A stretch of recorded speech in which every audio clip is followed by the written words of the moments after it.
Reg Jones has been a keen amateur photographer for 60 of his 80 or so years.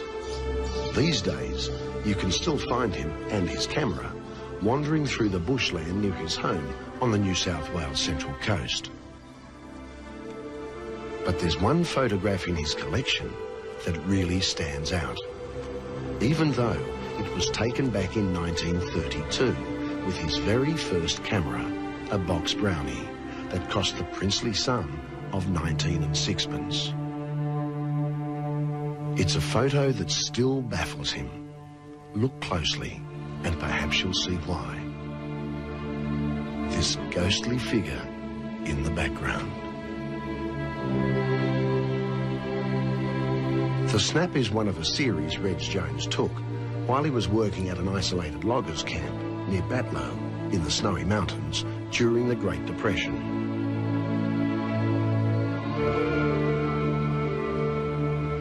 Even with the Depression days, there was a lot of young fellas that didn't want to leave the city.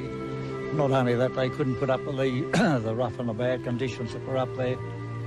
Because there was no electricity or no gas or no water laid on or nothing up there. It was very, very primitive.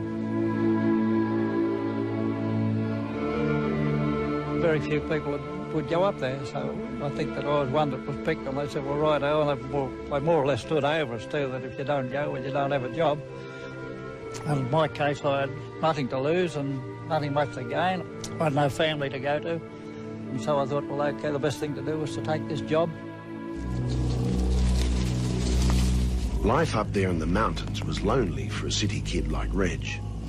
But some of his mates were old hands in that part of the world, and they were only too willing to pass on their knowledge, especially at night, round the campfire.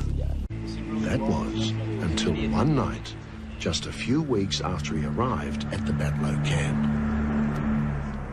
I was in my hut, went to bed and fell asleep. I was sound asleep. And all of a sudden I felt something shaking my shoulder. I woke up and I thought, what's this?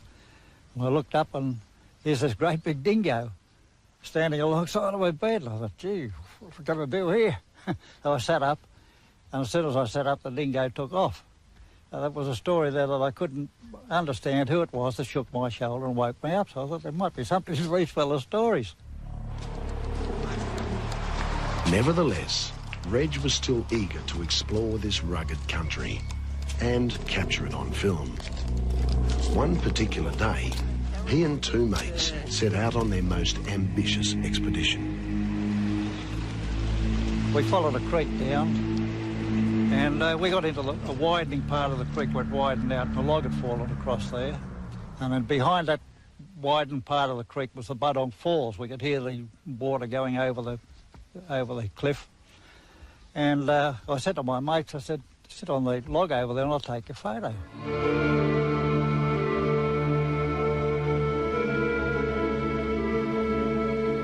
The box brownie sure worked overtime. And by the end of the day, Reg had a full roll of happy snaps. One of those frames, though, would eventually suggest that he and his mates were not alone in the bush that afternoon. When I got the photo developed and printed and looked at it, there's a great big monster-looking thing sitting on a log behind them. And I thought, what's this? Couldn't believe it. This is not human.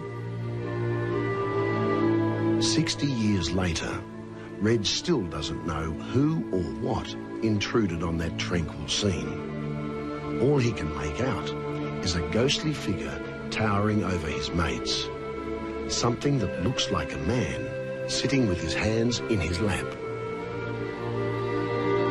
But then, occasionally, Reg's mind wanders back to those nights by the campfire and those yarns about ghosts and demons in the Batlow bush.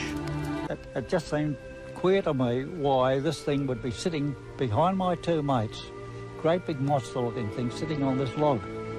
I said, this is, you know, out of the ordinary. Couldn't just believe it.